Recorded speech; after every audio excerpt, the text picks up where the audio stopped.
time for question and answers for a short time. Okay?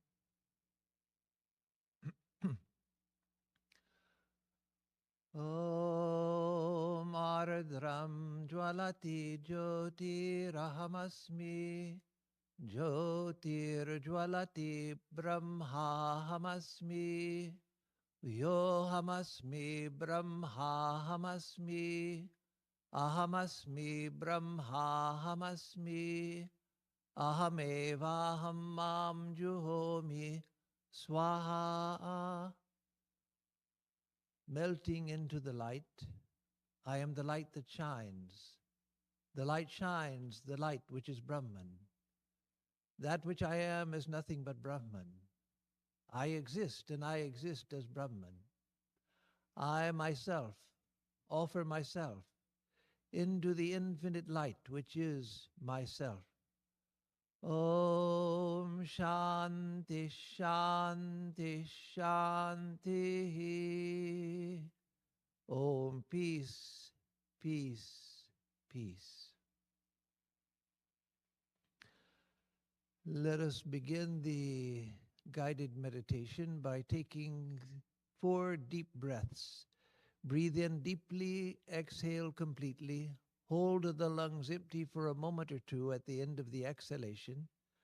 Breathe in again, doing that 4 times. Again, breathe in deeply, exhale completely.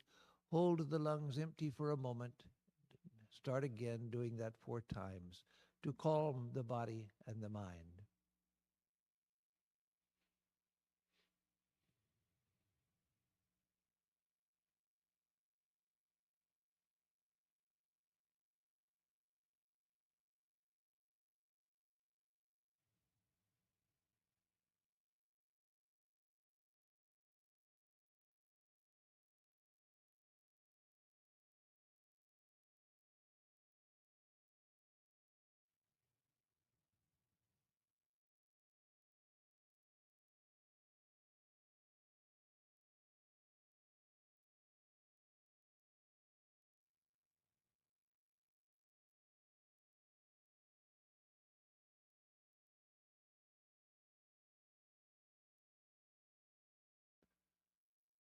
And now let us use the breath as a vehicle for sending out thoughts of goodwill towards all beings everywhere, remembering that in the welfare of others lies our own welfare, and that in the ability to send out thoughts of goodwill to all beings without hesitation lies the freedom of mind to turn within in meditation. Because as long as we feel that our relationship with the outer world is broken, part of the mind will be obsessed with trying to fix that relationship. But when we can establish a deep sense of harmony with all beings, a harmony which is sustained even in times of social discord, then we have the freedom of mind to turn within in meditation. So to do that, let us think as we breathe in that we are filling ourselves with the power of goodwill. And we can think to ourselves the word goodwill to try to call up the feeling of goodwill as we breathe in. And then as we breathe out, let us think that we are sending that generated goodwill out towards all beings everywhere, without hesitation, without restriction, with words such as, may all beings everywhere realize what is good.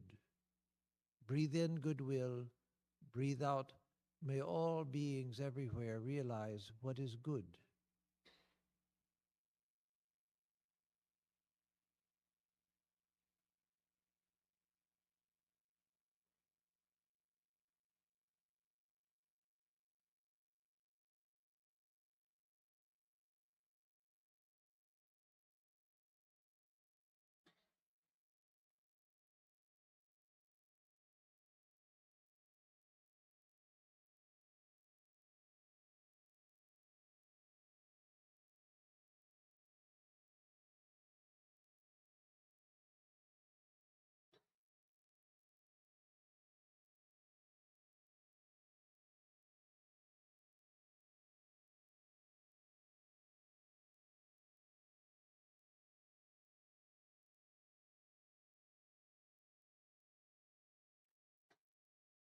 Breathe in goodwill, breathe out. May all beings everywhere realize what is good.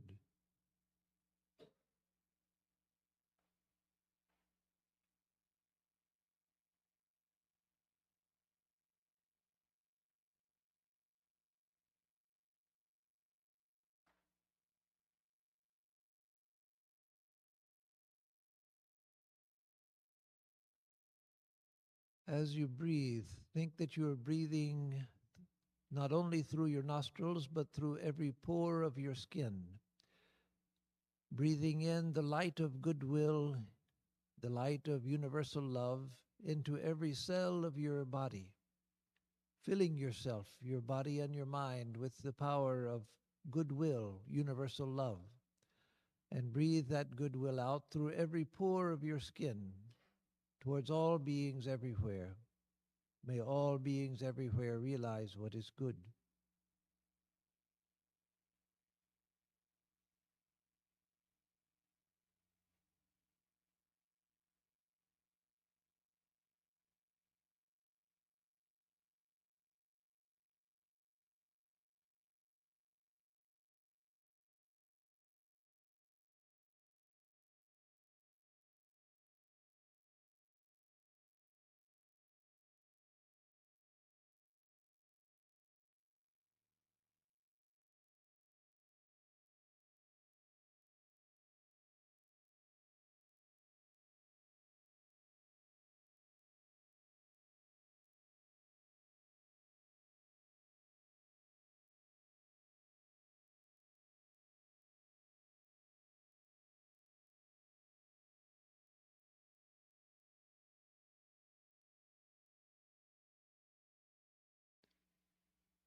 And now let us turn our attention to the physical body in order to bring it into a state of deeper harmony, so that it serves as an instrument of concentration and not as an obstacle, as so often it is. Think of each part of the body, starting from the toes and gradually working up part by part to the top of the head. Thinking of each part, picturing each part in the mind's eye as pure, perfect, and full of light, no matter what its actual condition might be. Picture it as pure, perfect, and full of light. In that way, go from the toes up to the top of the head. And after coming to the top of the head, picture the whole body at once as pure, perfect, full of light, as a God-given instrument to realize the truth in this very life.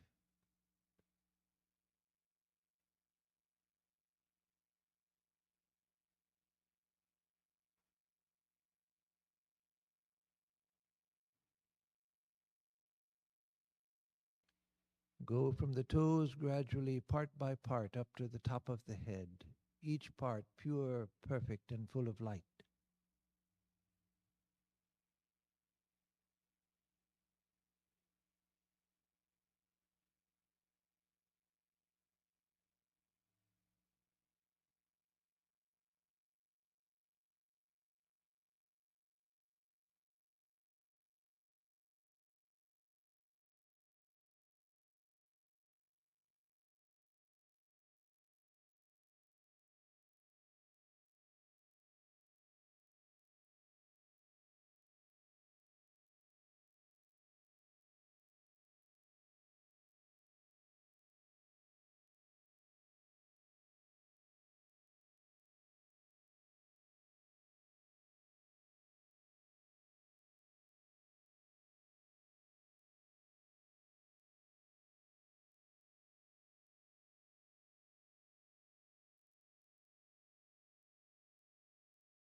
After coming to the top of the head, once again briefly scan over the body, looking this time for any remaining points of tension, such as tightness in a muscle or a joint.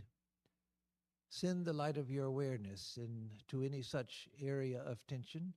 Bathe it in the light of your awareness and feel that it is relaxing and coming into harmony with the rest of the body.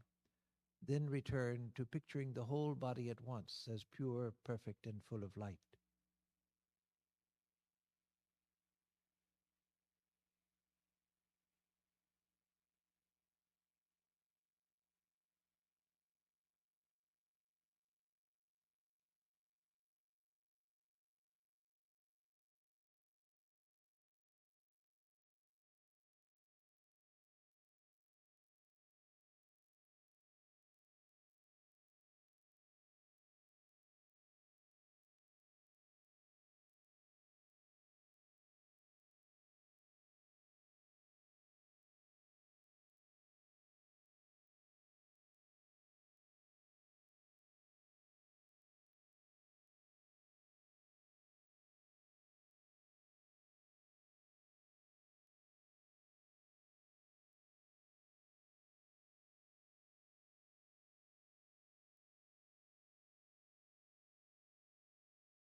Try to feel the body as one harmonious field or system of energy, not as a heavy material solid object as normally we think it to be.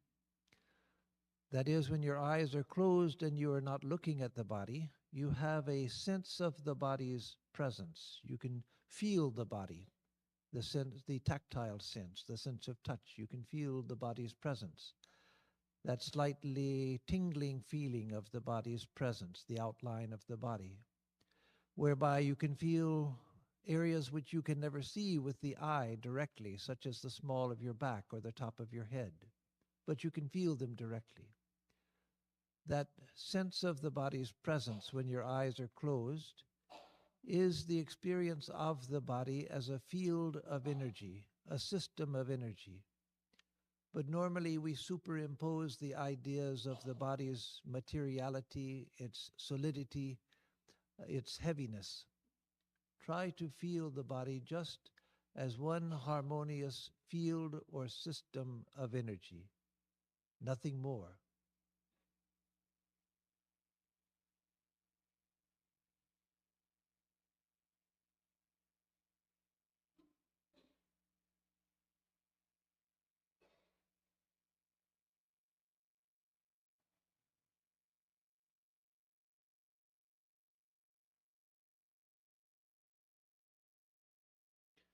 One harmonious system or field of energy, the energy of sensation, a field of sensation.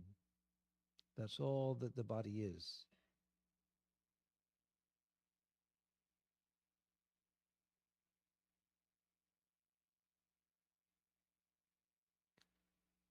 Wherever you feel any special points of pressure, such as your feet on the floor, your seat on the chair, hands on your lap, try to feel such points of pressure as simply a concentration of sensation in the general field of energy, which is the body. That is, don't think of it as my solid feet pressing against the solid floor. Feel it just as pure sensation without interpreting it. Just sensation.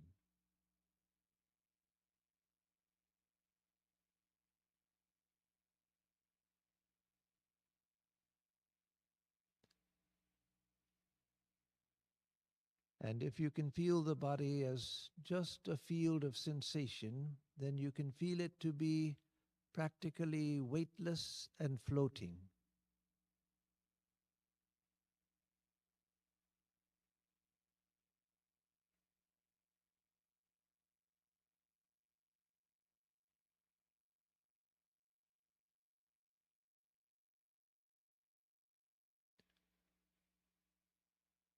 Notice how you can feel the space. You can sense the space all around the body. Below the body, above the body, all around the body, you can feel the space in which the body rests. How is that possible? It's possible because the body doesn't limit consciousness. It doesn't contain our consciousness. Our consciousness contains the body. The body floats within our awareness. You can feel it. It's a direct experience. As you sit with your eyes closed and you try to feel the body as a field of energy, you feel the space all around it. And the body floats in your awareness.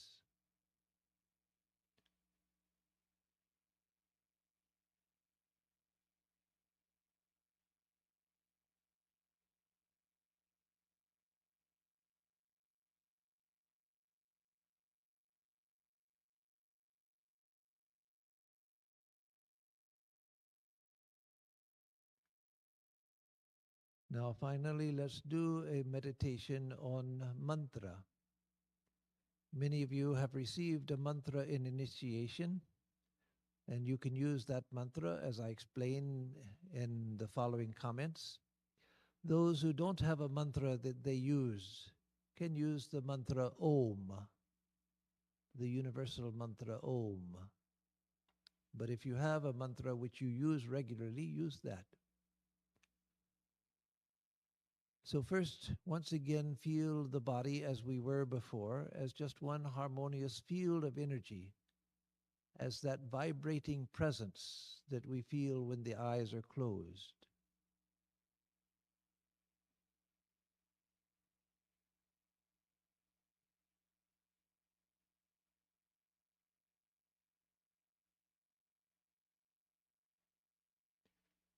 Notice how all sounds, external or internal, are simply vibrations. All sounds, try to perceive them as simply vibrations. That is what they are.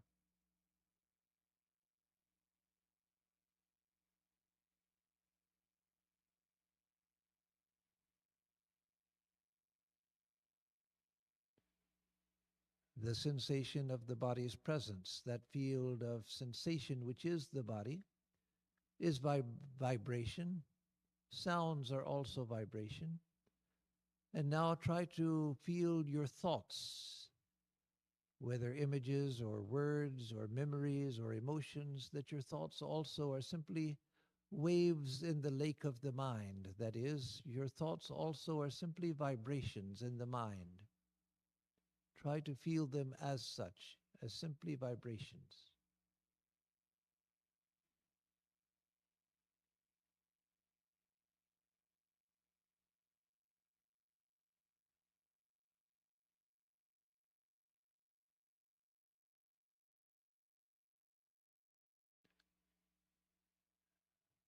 The body, as you experience it when the eyes are closed, is just vibration. Sounds that you hear are just vibration. Thoughts are just vibration. Now think of the objects around you in the room.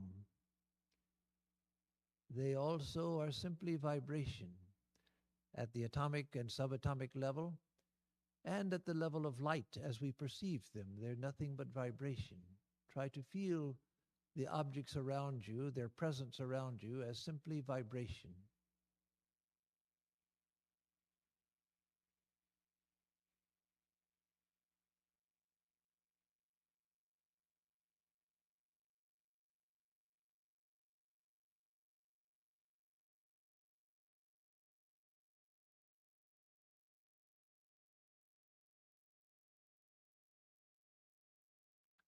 Your body is simply vibration.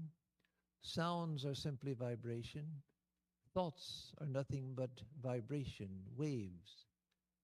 And objects as we perceive them are simply vibrations. Everything is vibration, except for the consciousness which perceives them. Everything perceived is simply a vibration. Try to feel that.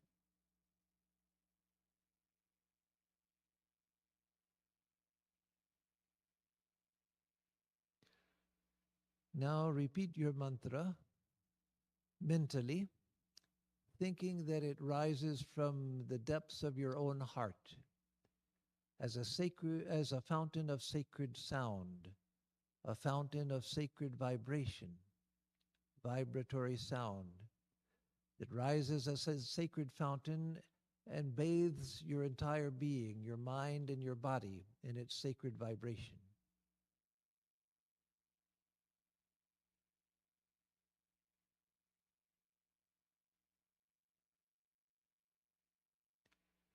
Again, repeat your mantra rhythmically, but think that it is repeating itself, even though you are doing it, but think that imagine that it is repeating itself, rising from the heart in a sacred fountain of sound, bathing your entire being in its sacred vibration, purifying and spiritualizing your entire being.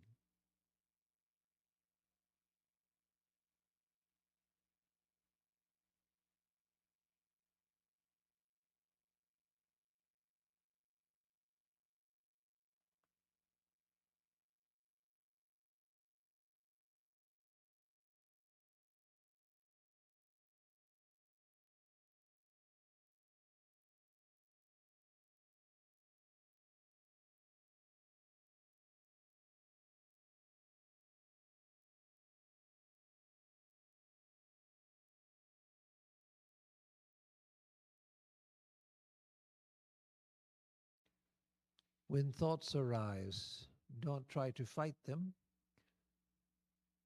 Think of them as simply vibrations, and the sacred vibration of the mantra is more powerful.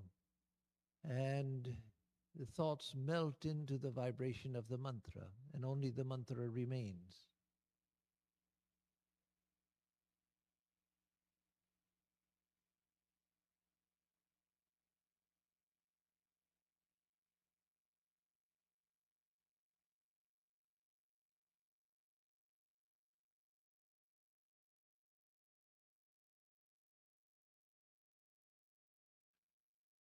When you hear sounds, think of them only as vibrations and let them melt into the superior vibration of the mantra.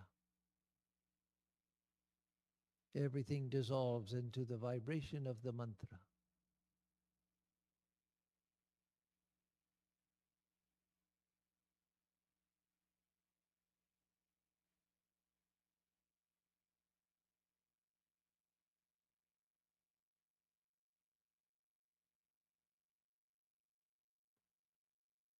Your body also is simply a vibration or a system of vibrations, a system of sensations, which are vibrations. Think that the vibration of your body also eventually will melt into the vibration of the mantra, and only the mantra remains. You may not be able to experience it now, but you can imagine it. You can forecast it, as it were.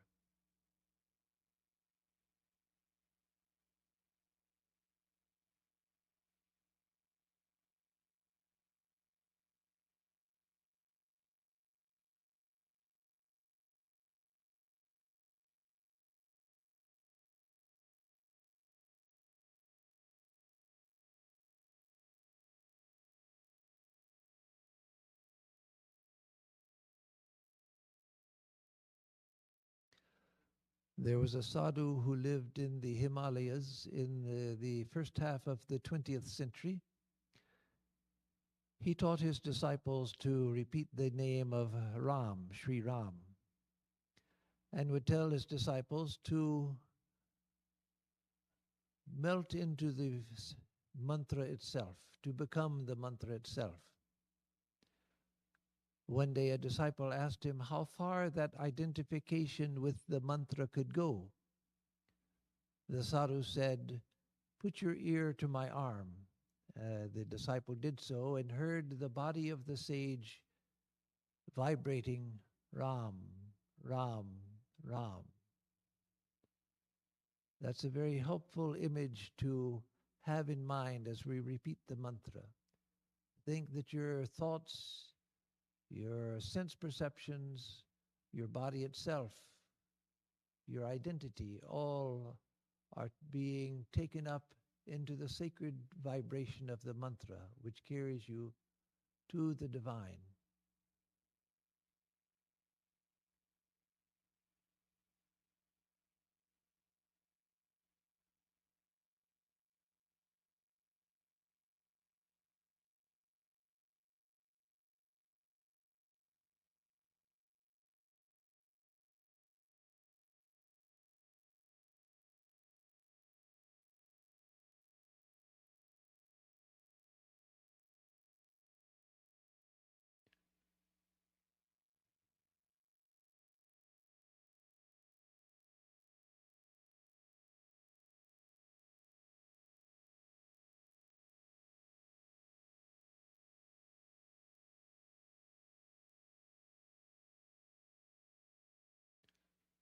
To close the meditation, I will chant the Gayatri Mantra, first giving a free translation of the Gayatri Mantra, and then chanting.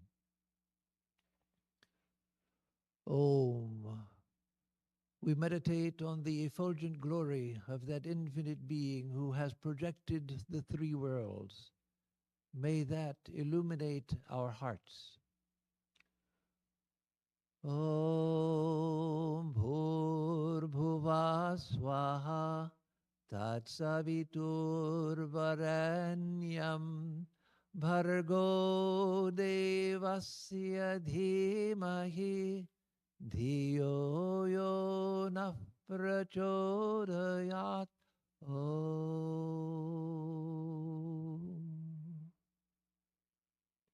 Om. We meditate on the effulgent glory of that infinite being who has projected the three worlds.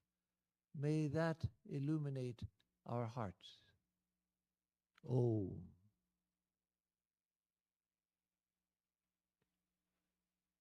Sit quietly for a minute after the guided meditation in a relaxed way, continuing to recite the mantra, thinking that it rises from the heart. But at this point, just do it in a relaxed, easy way, natural way.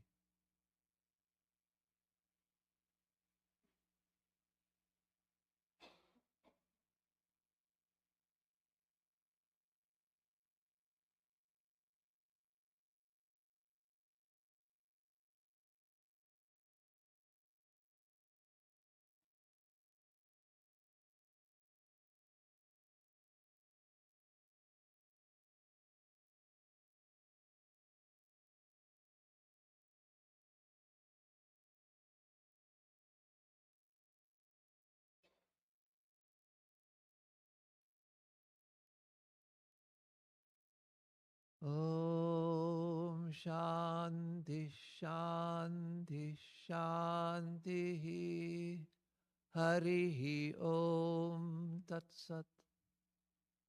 Shri Ramakrishnaarpanamastu.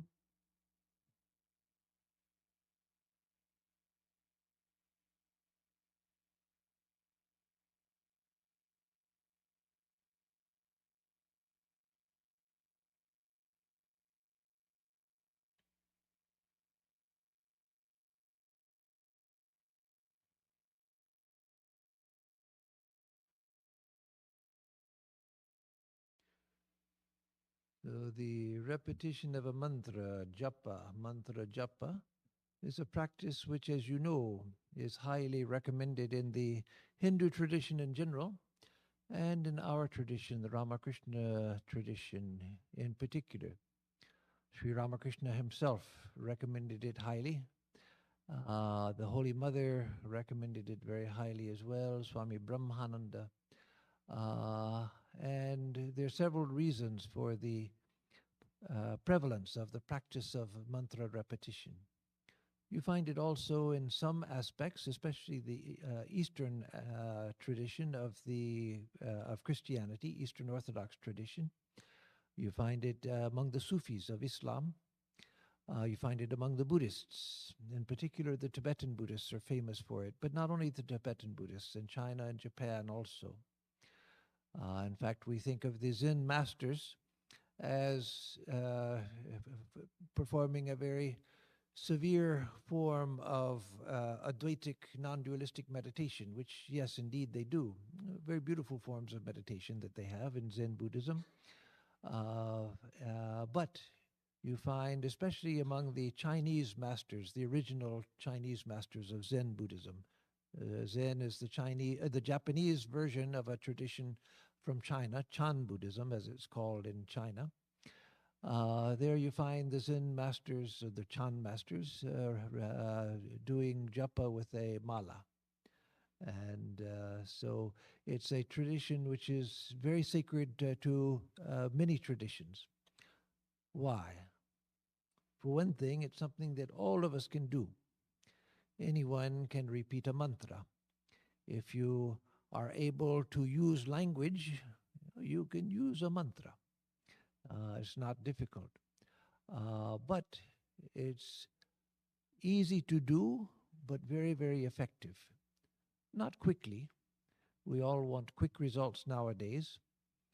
If we are born like a Sri Ramakrishna or his disciples, then yes, the results come quickly. Sri Ramakrishna, when he received the Kali mantra as a young priest to be at the Dakshineshwar temple, he had to get initiation before he could do the puja at the Kali temple in Dakshineshwar when he was a young man, around 19 years old.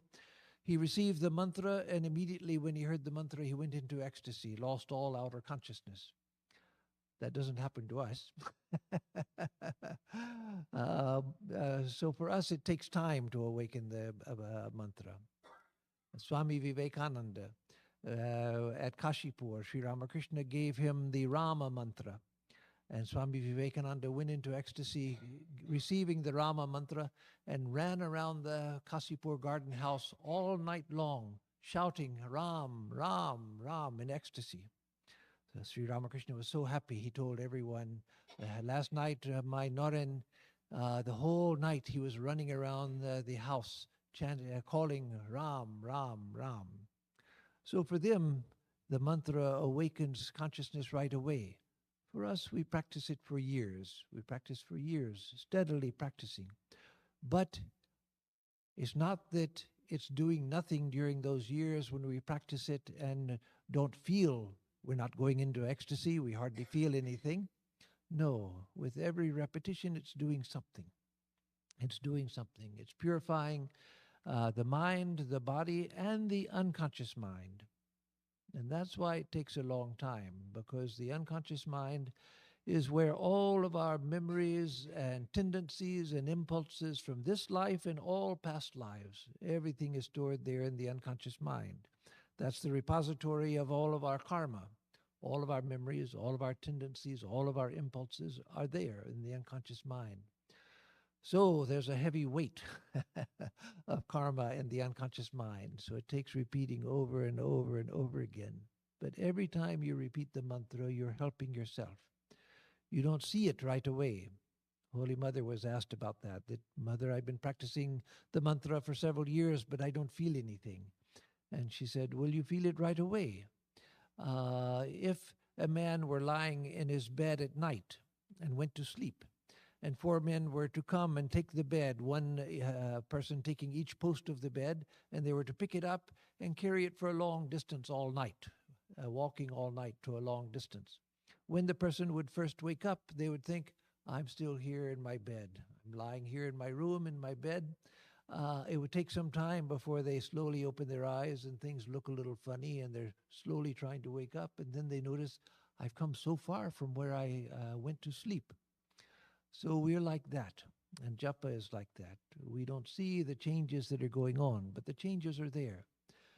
And I've seen so many times with devotees, with monks, of course, also, but with devotees. And devotees that you thought were just ordinary people, because, yes, they're leading an ordinary life, but over the years they practice japa. And by the time that they are elderly, suddenly you see a wonderful change has come to them, a wonderful change. Again, as I mentioned yesterday, Shobha, when she was here, she said, Maharaj, I'm so happy. I'm so happy. I'm always, all the time, I feel so much joy. I feel so happy. She's old, has the difficulties of that all of us have as we get older, but she said, I'm so happy. That's because of a life of practice. A simple woman with a simple practice, just doing her simple practice, and yet it has the effect. And not just Shobha, others also. So don't think that because I don't feel anything right now that it's not doing something. It is doing something. It's doing something all of the time. So continue your practice, because the mantra is, as you know, you could say it's a theory, but it's not a theory. It's a fact. It's presented to us as a theory because we haven't yet experienced it, but it's a fact that the mantra is intrinsically connected to the divine. The mantra is a manifestation of the divine.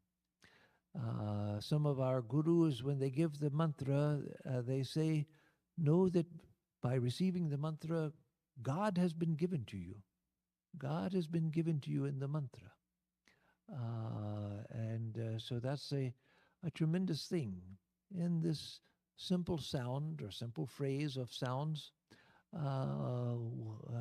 we receive the divine itself. We don't see it, no. It takes years of practice to see it. But Even a person who receives it and after a little practice, perhaps if they receive it in old age or something, and then they come to the last moment, then suddenly a person realizes what they've received. The name has that power at the time of death to awaken a person. And so never think that the mantra is uh, just a gibberish. I think there's a Bengali saying, what is it? Hoyorolobo? Hoyorolobo, something like that. It's just a hoyorobolo. Just a string of meaningless sounds. No, no, it's not gibberish. It's the divine being itself, which has been given by the Guru to you. And it comes to our Gurus from Sri Ramakrishna himself. It's Sri Ramakrishna himself who gave these mantras, who realized them in high states of ecstasy, where he saw that the mantra was the sound body of the divine, just as the image is the visual form of the divine. These images of Shiva, of Kali, of Durga, of Vishnu, of Rama, of Krishna. These are the forms that were seen in ecstasy by great sages. When they go into high states of consciousness, that is the form that they see. And the mantra is the sound that they hear. And so it's intrinsically connected to the divine. And when we repeat it, we are connected to the divine. So, as Holy Mother said, if the practice is mechanical, don't mind that. That's natural. That's where we all start and where we stay for a long time. Don't mind that. It's doing something. Holy Mother used to say, whether you jump into the tank of water or whether you're pushed into the tank of water or you fall into the tank of water, either way you get wet. And so even if you're repeating it and it's just mechanical, don't mind. It's doing its work. It's doing its work. One of the great things about mantra practice is that it has its own power. In other forms of meditation, it depends on you doing the work, and you have to do all of the work. But with the mantra has its own power. And so even when the repetition is mechanical, it's doing its work. Yes, we want to make it conscious, but that takes time. That takes a long time. So don't worry if it's not, if it becomes mechanical. That's what happens to everyone. Try to make it conscious, but you'll find that oftentimes, if you sit for half an hour, the whole time it went mechanically. You were thinking about other things while you were repeating it. That's okay. That's not where you want to end up, but that also is doing something. So try to be conscious. Try to do it and be aware of what you're doing. But if you're not, go ahead and repeat it because it's doing something. And feel when you recite the mantra that the mantra is intrinsically connected to the divine, that the mantra is the divine itself, the divine mother, the divine father, the divine friend. It is that itself. So from the time of the Vedas, or in the Upanishads and the Bhagavad Gita, you see Omkara praised so much, the repetition of Omkara given as one of the principal practices in the Vedas. And then after the Vedic period, when the Puranic and the Tantric periods came, the development of the science of mantras came, and the various mantras that are associated with different deities were realized in high states of consciousness. And so, again, it's a great blessing to receive initiation, to receive a mantra. And so use it as much as you can. Sit some time every day for formal practice. It's better to take a little bit of time that you can do every day rather than thinking, okay, I'm really going to start now and I'm going to do japa for 3 hours today. And then the mind is exhausted, and then for 2 months you don't even want to think about the mantra because you've burnt yourself out by doing too much. No, do a little bit every day. And as your life allows, as your time allows, build up more time and do more of the mantra. It will be a great blessing to you. Even if you don't feel it at the time, it's doing its work. And one day you'll begin to realize, I'm not the same person I used to be. And you may not even know why. I don't know why. But the course of my life is going in a different direction now. My interest has changed. The mantra is doing its work. And one day, again, the mantra will awaken. The mantra will awaken, and then you realize that the mantra is pure consciousness itself. It's not just a sound, it's the sound body of the divine. It embodies divine consciousness. It embodies the illuminated consciousness. So Holy Mother used to say, quoting Sanskrit, one of the few Sanskrit phrases Holy Mother knew, japat siddhi, from japa perfection. That is, japa alone is enough to attain to perfection. Just through japa you can come to perfection. And I'm going to turn it to questions in just a moment, but let me say to conclude, I'll always remember the time in 1971 on my first trip to India when I came to Benares. I met Bhavatarini, or Basumati, the wife of Upendra Babu, who had been a devotee of Sri Ramakrishna. But she knew Sri Ramakrishna before Upen Babu did. She had served Sri Ramakrishna. She stayed with Holy Mother in the Nahabat. And as a young girl of 7 and 8, she came to Sri Ramakrishna. She used to serve him. She would take his food to him, do other service to him. So I think nowadays especially is one of those things that happens as we get older. I think so often nowadays, practically every day, I think that I saw somebody who served Sri Ramakrishna. I saw somebody who actually lived with Sri Ramakrishna. I met her. She spoke to me. Somebody who Sri Ramakrishna passed away in 1886, and yet I knew somebody who not only met Sri Ramakrishna. Sri Ramakrishna actually arranged her marriage with Upen Babu. And so I mentioned her because she would spend the whole day doing japa. She had been very wealthy. Her husband, Upen Babu, when he came to Sri Ramakrishna, was desperately poor. Desperately poor. They had hardly food to eat. He would come to Sri Ramakrishna, sit in the back of the room when other devotees were there listening. And Sri Ramakrishna one day said to him, "Your time hasn't come yet. You go out and make money, and then you will come. Then you will come back to me." And so he did. He went out, and eventually he started the Basumati Press in Calcutta, and became very wealthy. And by that time, he had already married Bhavatarini. Sri Ramakrishna matched the two of them, told them that they were meant for each other. And so they both became very wealthy. They had a child. Then, while she was still relatively young, her husband died and her child died also. And so she was left alone. So she went as a relatively young widow to Benares and spent the rest of her life doing japa, sitting in her room. I saw her room. I went into her room. It was just a simple room. Those of you who grew up in old India will know the type of room. There was no furniture in it at all. No furniture, no chairs, no sofas, no beds. In the corner, there was just a little mat that was rolled up that she would roll out and lie down on the floor. That was for sleeping. There was a little water pot for drinking water. And there was her asana. And that was it. And maybe a Gita or something like that. That was all.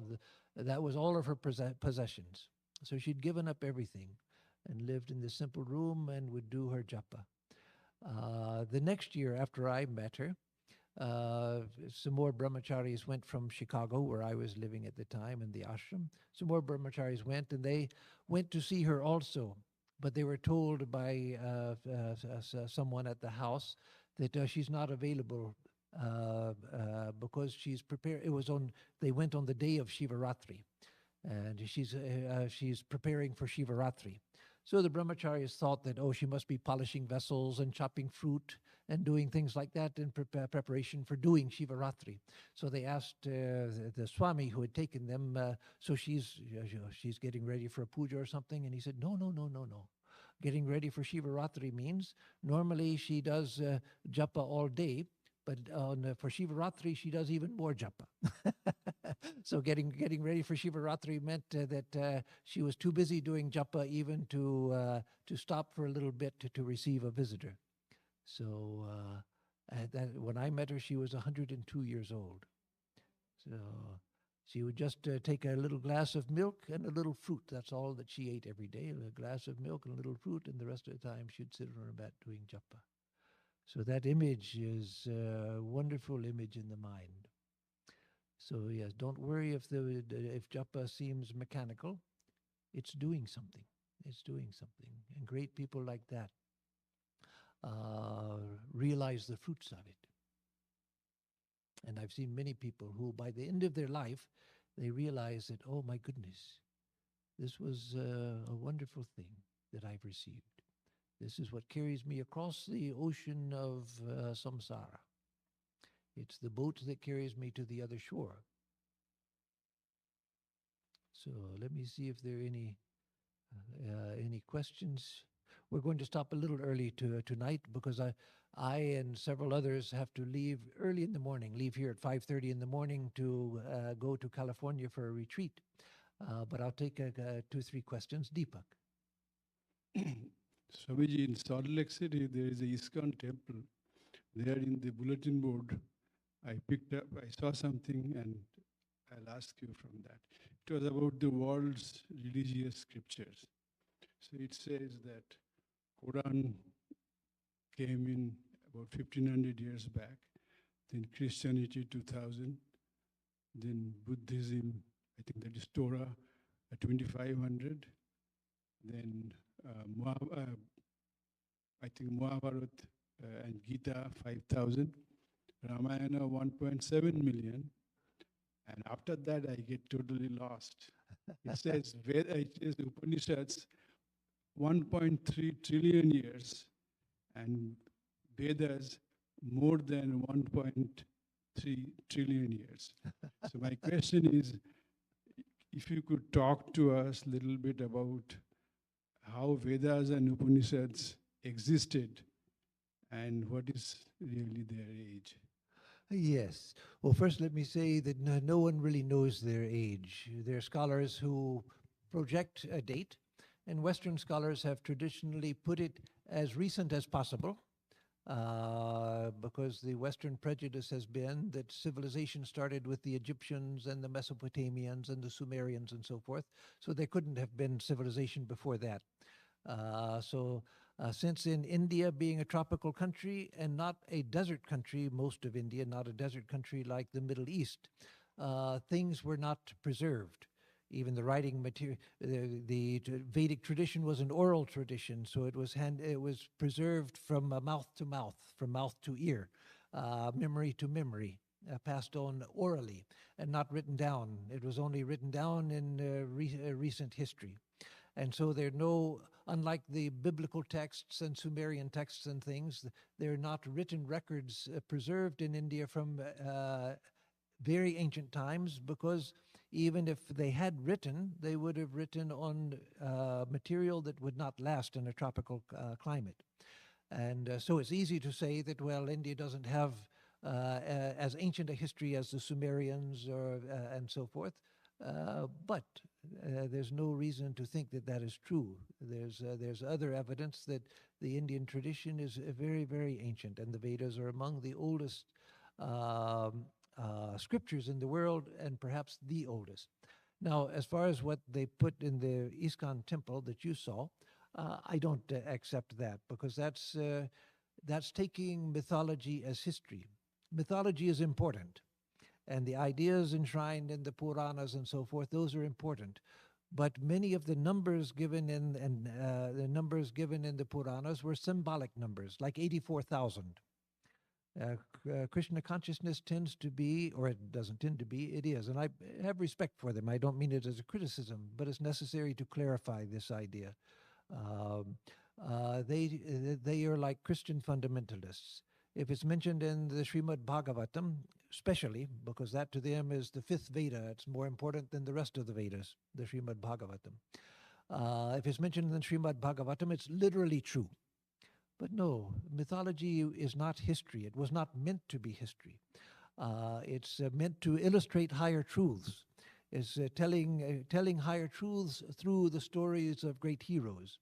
Now, yes, usually there is a historical essence, historical seed to mythology. But the mythology as it's developed, for instance, Sri Krishna, uh, did he really dance on a thousand-headed serpent? Was there such a thing as a thousand-headed serpent? Well, no, that's a mythology that is to illustrate the divine play of the incarnation. It has a meaning, but that meaning is not a literal historical thing. So Sri Krishna consciousness takes things very literally. And so the idea of the yugas, as Swami Vivekananda pointed out, that has great significance, but it's not a mathematical historical significance. That's a great mistake to mix up, to conflate mythology with history. Mythology is expressing truth, but not through historical fact. It's expressing truth through images, through illustrations, and so forth. So, like Sri Krishna and Sri Rama, I believe that both of them were historical. There was a real Sri Krishna and there was a real Sri Rama. And the stories that have grown up around them were exaggerations of actual historical fact. But was Sri Krishna actually blue in color? Was Sri Rama actually green in color? Because Sri Ramakrishna says that Sri Rama, in his visions, that Sri Rama had the color of a fresh durva grass. So in India, oftentimes green and blue are not distinguished. And so when Sri Krishna is said to be blue and Sri Rama is said to be blue, but Ramakrishna said no, he was the blue of a new durva grass, meaning he was green. So was the historical Rama green? Was the historical Krishna blue? I can't believe that, no. But the Rama that we see now, as they appeared to us now in vision, he is green. The Krishna who appears to us in vision, the real Krishna, is blue, yes, because many sages have seen that. An interesting thing in India, I have known of a number of Muslims in India who have had the experience of Krishna, including great musicians. There was a great musician in Benares, a flute player, I forget his name, but very famous. You would know his name if I could remember it. Who used to say that he knew that he was playing the flute correctly when he had the vision of Sri Krishna, when Krishna would appear when he was playing the flute correctly. So Sri Krishna is real. And there was the historical Sri Krishna. And that Krishna appears as the Krishna who now appears as blue. There was a historical Rama who now appears as green. But that doesn't mean that when they were in a physical body, that they were green or blue. That would be very strange indeed. So with the yugas and the history of the Upanishads and the Vedas, don't take those things in a literal sense. Nobody knows when they were written, but we can guess that they are much older than Western scholars have been willing to admit. Western scholars have the idea of the Aryan invasion, and that happened with the destruction of Mohenjo-daro and Harappa, and that was around 1800 BC. And so it was after that, when they were in the Indian subcontinent, that they began to compose the Vedas, and then the Upanishads came around the time of Buddha. No, they had to have been much older than that. By the time of Buddha, all of those things were known. That was old history by the time of the Buddha. That was in the historical memory of the people of India at that time. To say that the Upanishads were written around the time of the Buddha, 500 BC, no, that's not reasonable. It was much long before that. But when, nobody knows. But it wasn't several 100 trillion years ago, because that's longer than the universe.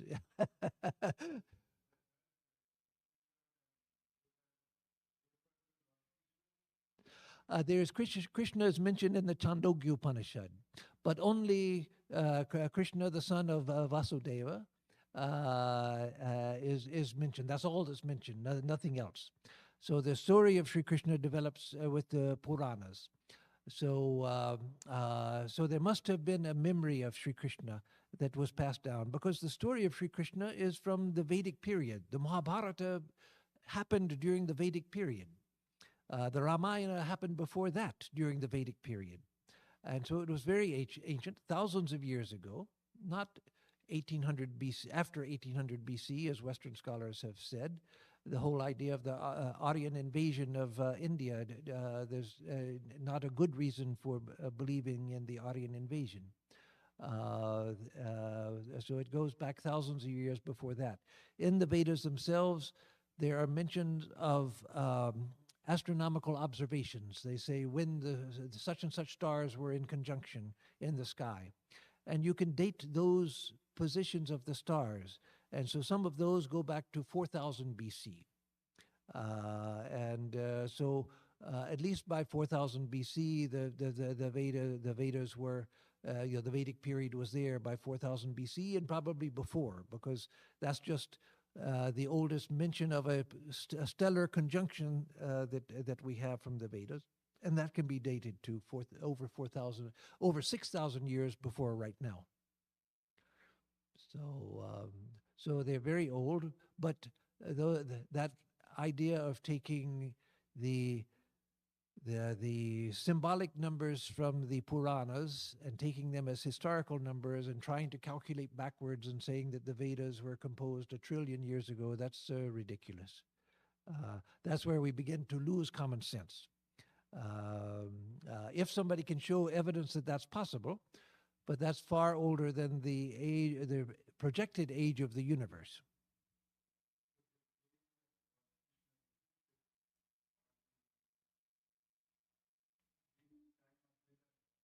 Yes. And that's probably true, because he's mentioned in the Chandogya Upanishad. Nothing is told about him, just his name is mentioned, and his father's name. That's all that's mentioned. So, okay.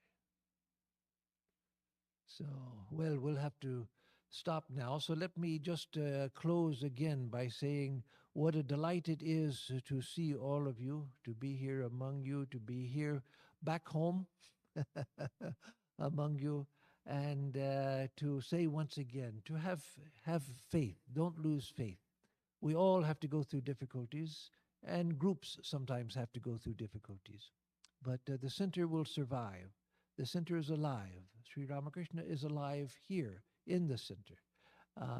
The center wasn't built for a few years just to crumble into dust. No, places like this are the beginnings of something that will last for hundreds and hundreds of years. And so it's a great blessing to be a part of something which is going to last for hundreds of years and maybe thousands of years. Something that is just beginning. This is only the beginning. Certainly, certainly, certainly not the end. This is just the beginning. Sri Ramakrishna, the Holy Mother, Swami Vivekananda, they were not born just to give a few lectures, make a few disciples, and then to have everything fall apart. No, things are only beginning, and this center is only beginning. So have faith in read the life of Sri Ramakrishna, read the life of Swami Vivekananda and the Holy Mother.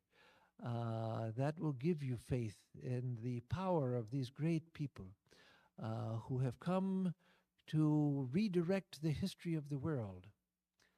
That's the difference between them and great sages, great illumined souls. Great illumined souls are, their lives are luminous, they give us great instruction and all of that, but they come to give a teaching and then they pass into illumination. But an incarnation, like Sri Ramakrishna and his associates, they come to change the course of human history, to start something that will change the course of human history. We see all around us right now turmoil, and I don't mean in the Houston Center, in the world around us. All around the world we find turmoil. And things seem to be getting worse rather than better. So much difficulty all over the world and so much instability around the world. I've told before here, not this visit, but long back when I was living here, I told the vision of Swami Akhandananda.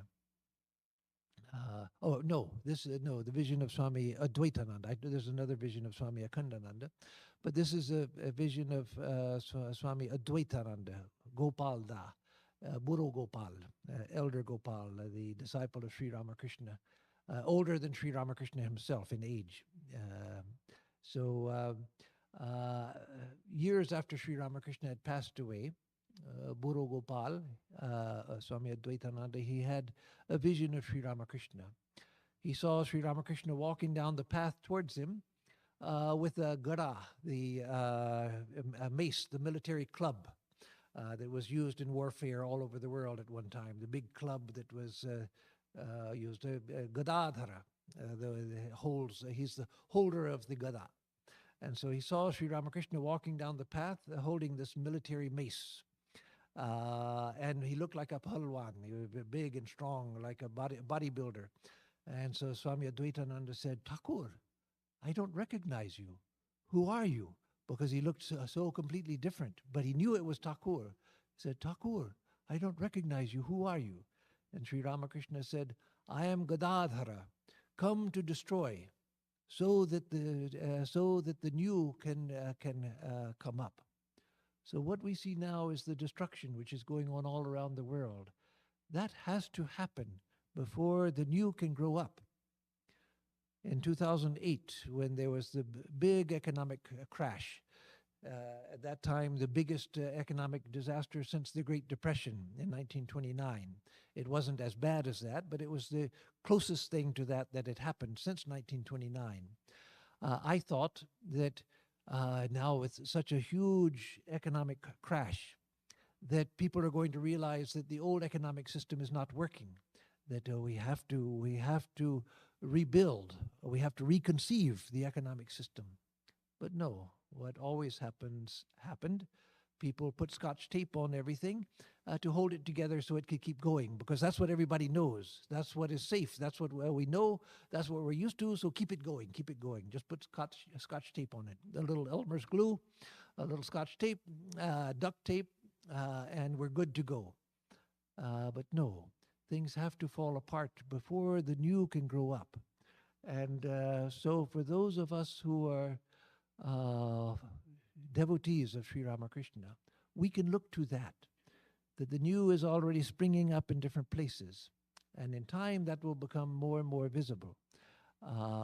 So coming to destroy doesn't mean that Sri Ramakrishna is coming to kill a lot of people. No, it doesn't mean that. It means that the old structures have to crumble. And then we can see that, oh, no, we have to do things in a different way, because the old doesn't work anymore. The old doesn't work anymore. We have to reconceive things. And then the new direction of civilization will come. Swami Vivekananda said that with the birth of Sri Ramakrishna, the Satya Yuga had begun. And you look around and you don't see the Satya Yuga anywhere, the golden age, where spirituality would be spread far and wide and many people would become illumined. We don't see that anywhere. We see just the opposite. That's because from the change from one yuga to another, one age to another, there's always a destruction, there's always turmoil. And that's what we see now, the turmoil, which is a part of that process. But for those who see only the turmoil, then it's only dread. It's only fear and dread of what's happening. But for those who know what's happening, there's no reason to dread.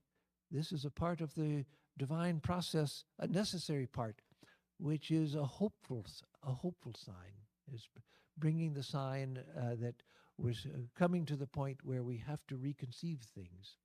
We have to reconceive of the way we relate to each other, the way we relate to the world, the foundation of the economic system, the foundation of the political systems, etc. They will be reconceived, and they'll be reconceived on the basis of a new spiritual foundation. All civilizations in the history of the world until modern times have been founded on a spiritual idea, a religious idea. Sometimes it was a crude idea, sometimes it was a sophisticated idea. But always at the heart, as the great English historian Arnold Toynbee said, always throughout history, every civilization had at its heart a spiritual idea, crude or elevated, but it was spiritual. Only in the 20th century have we had the idea that we could have a civilization without a spiritual core. But in time, that will come.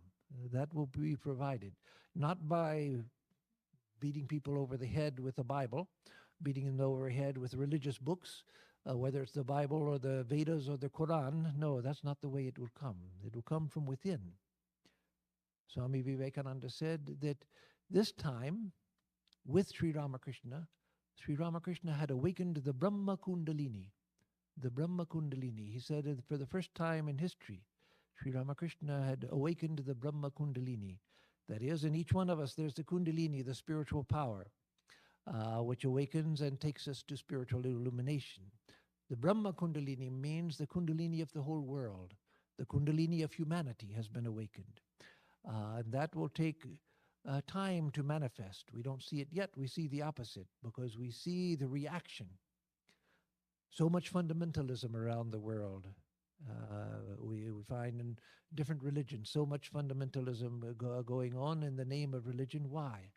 Because people are afraid of change. People are afraid of change. But those of us who have somehow found our way to Sri Ramakrishna, Swami Vivekananda, the Holy Mother, we know that there's no need for fear of change because the change is coming from within. The change that's coming is a beneficial change, a universal change, a change towards harmony, a change towards understanding, a change towards acceptance and tolerance, and more than tolerance, a change towards acceptance.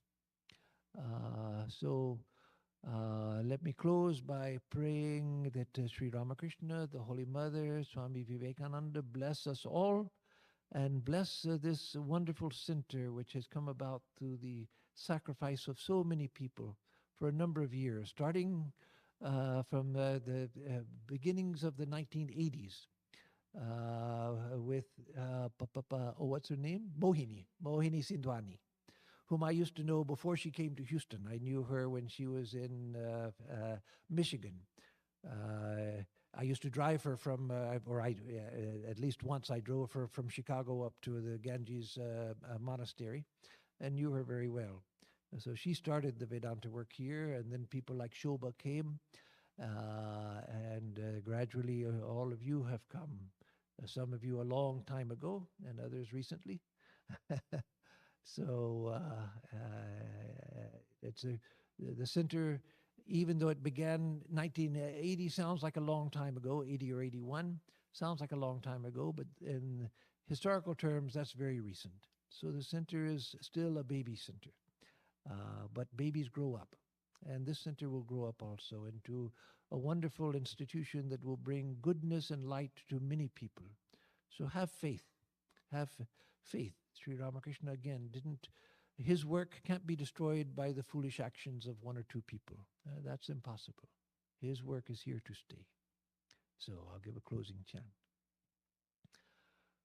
Om madhuvatarithayate madhuksharanti sindhavaha madhvirnasantvaushadhihi madhunaktamutoshasi madhumatparthivagum rajaha madhudyaurastunah pita madhumano vanaspatir madhumagum astu suryaha madhvirgavo bhavantunaha Om Madhu Om Madhu Om Madhu.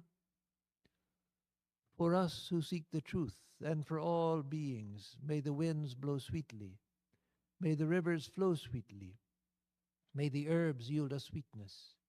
Sweet be the night and break of day, sweet be the very dust of the earth. May the heavens pour down sweetness upon us. May the trees, lords of the forest, bear us sweetness. May the sun shed its sweetness upon us. May all the directions pour forth sweetness. Om, sweetness, sweetness, sweetness.